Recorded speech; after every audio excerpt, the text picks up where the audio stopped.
आता पाहूया टॉप 9 मोठ्या बातम्या। नाशिकच्या तपोवन परिसरातील प्रस्तावित MIC सेंटरची निविदा अखेर रद्द। पर्यावरण प्रेमींच्या मागणीनंतर निर्णय। मंत्री गिरीश महाजनांच्या आदेशानंतर प्रशासनाकडून निविदा रद्द। पर्यावरण प्रेमींकडून मंत्री गिरीश महाजन प्रशासनाच्या निर्णयाचं स्वागत। राज्याचे क्रीडा मंत्री माणिकराव कोकाटे यांना 2 वर्ष 50,000 रुपयांच्या दंडाची शिक्षा कायम। शासकीय कोट्यातील 10% सदनिका गैरव्यवहार प्रकरणी कोकाटेंना शिक्षा। मंत्री माणिकराव कोकाटेंची तातडीने पदावरून हकालपट्टी करावी। रोहित पवारांचं ट्विट। रमी बहादरांना फडणवीस बाहेरचा रस्ता कधी दाखवणार हे बघावं लागेल। आरोप झाल्यानंतर 24 तासांच्या आत राहुल गांधींची खासदारकी रद्द झाली होती। काँग्रेस प्रदेशाध्यक्ष हर्षवर्धन सपकाळांनी आठवण करून दिली। कराडच्या टोळीकडून धोका असल्याचा फोन संतोष देशमुखांनी मुलगी वैभवीला केला होता। अशा संघटित गुन्हेगारांची टोळी चालवणाऱ्या वाल्मिक कराडला जामीन देऊ नये, सरकारी वकिलांची मागणी।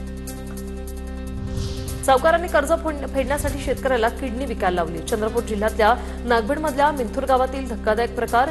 कंबोडियामधल्या शस्त्रक्रिया करून शेतकऱ्याची किडनी काढल्याचं समोर। सरकारच्या धोरणामुळे शेतकरी कर्जबाजारी होतोय। कर्जमाफीमध्ये सावकाराकडून घेतलेल्या कर्जाचा देखील समावेश व्हावा, किसान सभेचे नेते अजित नवले यांची मागणी। मुंढवा जमीन गैरव्यवहार प्रकरणी शीतल तेजवानीला 8 दिवसांची पोलीस कोठडी। तेजवानीचा बावधन पोलीस कोठडीत मुक्काम वाढला। 23 तारखेला पौढ न्यायालयात पुन्हा हजर करणार। माधुरी अत्तणीला नांदणी मठाच्या जागेत आणण्याचा मार्ग मोकळा। नांदणी मठाच्या जागेत पुनर्वसनासाठीच्या बांधकामाला पूर्व परवानगी। पुनर्वसन केंद्राचे 60 टप्प्यात काम होणार। 12 कोटींचा खर्च अपेक्षित। 1 जानेवारी ते 3 जानेवारीपर्यंत 3 दिवस तुळजाभवानीचं सिंहासन पूजा बंद राहणार आहे। तुळजाभवानी मंदिर संस्थानाची माहिती। 3ही दिवशी तुळजाभवानीच्या पुजारी मंडळासाठी सिंहासन पूजा आरक्षित। आता पाहूया मुंबई आणि पुण्यातल्या टॉप 9 बातम्या। पुणे शहरात महापालिका निवडणुकीत 4000 मतदान केंद्र असणार। संपूर्ण शहरातील 3946 मतदान केंद्राची निर्मिती। पत्राच्या शेडमध्ये तात्पुरते मतदान केंद्र उभारण्यात येणार।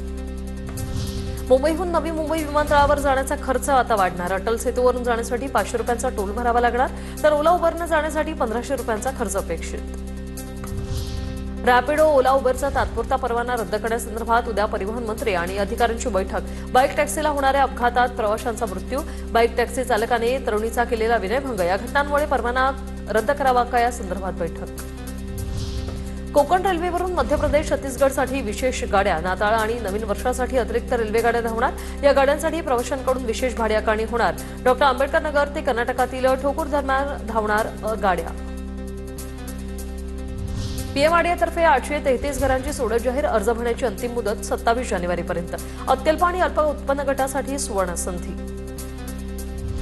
लोणावळ्यात लोहमार्गाचं विस्तारीकरण पूर्ण। मुंबई पुणे रेल्वे प्रवासात आता प्रवासी गाड्यांना मालगाड्यांसाठी प्रतीक्षा करावी लागणार नाही।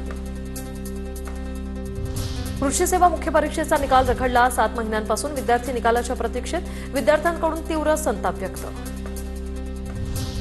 मंदिराखाली दफन केलेल्या सोन्याचा खजिना स्वस्त दरात विकण्याच्या बहाण्याने लोकांकडून 25 लाखांची फसवणूक करणाऱ्या 4 आरोपींना मालाड पोलिसांकडून अटक। मंदिराखाली दफन केलेल्या सोन्याचा खजिना सापडेल असं खोटं आश्वासन देऊन लाखो रुपयांची केली फसवणूक। पवईच्या IIT मुंबईतील विद्यार्थ्यांच्या गर्दीमुळे वाहतूक कोंडी। JVLR रोडवरील वाहतूक संथ गतीने। वाहनांच्या लांबच लांब रांगा।